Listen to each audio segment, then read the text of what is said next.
Programang ito ay rated SPG. Striktong patnubay at gabay ng magulang ang kailangan. Maaaring may masiselang tema, lengguwahe, karahasan, sexual, horror o droga na hindi angkop sa mga bata. Isang paglalantad ng lihim at pagsubok sa pag-ibig at pamilya.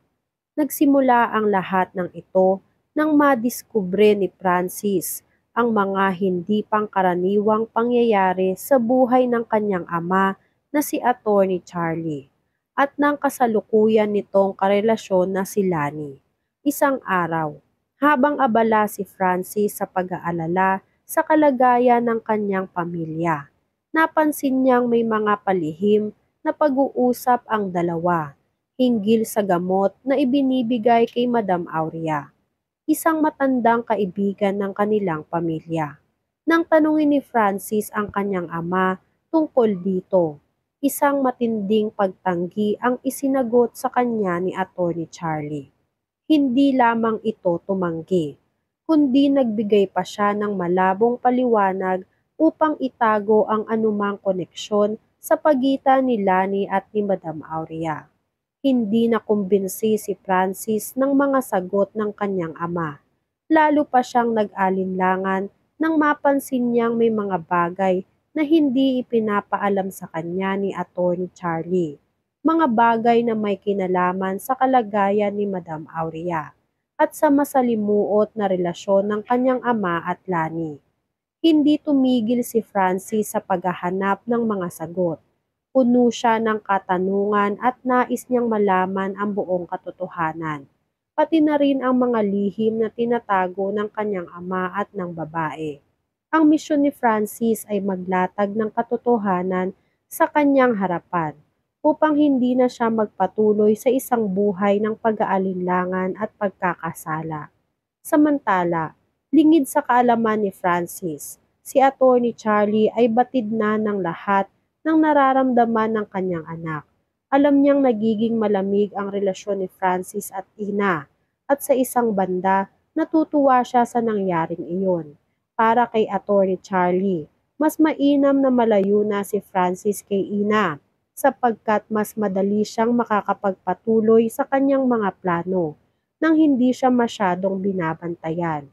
Kung sakaling malaman ni Francis ang mga lihim na ginagawa nila ni Lani, tiyak na magiging hadlang ito sa kanilang mga layunin. Habang patuloy ang mga lihim na nagaganap sa buhay ng kanyang pamilya, nagkakaroon ng malaking pagbabago sa buhay ni Ina. Dahil sa hindi inaasahang pangyayari sa kanilang inuupahang bahay, napilitan silang makitira sa tiyahin ng nobyo ni Cecil. Wala silang ibang pagpipilian kundi magsama sa isang tahanan at mangako na mag-aabot ng pera tuwing linggo upang makatulong sa mga gastusin. Ngunit hindi alam ni Ina na sa kabila ng kanilang pagsusumikap, isang malaking panganib ang nag-aabang kay Nono, ang kanyang kapatid. Habang si Ina ay abala sa paghahanap ng trabaho, napag-alaman niyang inaalipusta pala ng tiyahin ng nobyo ni Cecil si Nono at pinagsamantalahan pa ito sa pamamagitan ng pagkulong sa kulungan ng aso. Dahil dito labis na nagdusa si Nono at nagkaroon ng malubhang problema sa kalusugan. Sa kabilang banda, habang patuloy si Ina sa paghahanap ng trabaho, isang hindi inaasahang pagkikita ang naganap sa pagitan nila ni Francis. Nag-apply siya sa isang coffee shop sa pagmamay-ari ng kaibigan ni Francis at dito muling nagkita ang dalawa. Ngunit sa muling pagkikita nila, muling kinutya ni Francis si Ina at tinanong ni Francis si Ina kung siya ba'y nagpapanggap na magkaibigan pa. Pinaniwala si Francis ni Attorney Charlie na ang kanilang relasyon ay hindi nawasto at si Ina ay may masamang intensyon laban sa kanya. Ang mga salita ni Francis ay nagdulot ng sakit kay Ina. Ngunit hindi siya tumigil sa paghahanap ng kapayapaan. Pagod na si Ina na ipaliwanag ang kanyang sarili. Hindi na siya nag-aaksaya ng oras upang makipagtalo pa. Ang tanging layunin ni Ina ay magpatuloy sa buhay at matulungan ang kanyang kapatid na si Nono. Ang kanyang buong lakas at konsentrasyon ay nakatuon na lamang sa pagpapabuti ng kalagayan ng kanyang pamilya. Hindi niya iniiwasan si Francis, ngunit alam niyang kailangan niyang magpatuloy anuman ang mangyari. Samantala si Yuan, isang matapat na kaibigan ng pamilya, ay nagpasya na dalawin si Madam Aurea upang alamin ang tunay na kalagayan nito. Inaya niyang sumama si Joanna sa kanya, na bagamat may alinlangan ay tumanggap rin ng imbitasyon. Si Joanna na pagod na sa mga stress ng trabaho ay nagpasya na maglaan ng oras para sa isang maikling pagpapahinga. Ipinagkatiwala na niya kay Atty. Charlie ang lahat ng mga dokumento ng kumpanya. Ngunit hindi niya alam na ito ay nagiging pagkakataon para kay Atty. Charlie na manipulahin ang mga detalye at presyo ng mga supply ng kumpanya nila upang makamit ang sariling kapakinabangan. Sa kanilang pagdating sa facility kung saan naroon si Madam Aurea, nabigla si Yuan at Joanna nang makita nilang nandoon din itong si Lani. Abala si Lani sa pag-aalaga kunwari kay Madam Aurea at nagsimula si Yuan na maghinala hinggil sa ugnayan ng dalawa. Bakit parang may lihim na koneksyon si Lani kay Madam Aurea? Ano ang papel ng babae sa kalagayan ni Madam Aurea? Habang si Joanna naman, na hindi makapaniwala sa mga nangyayari, ay pilit pinapalampas ang mga salita ni Lani.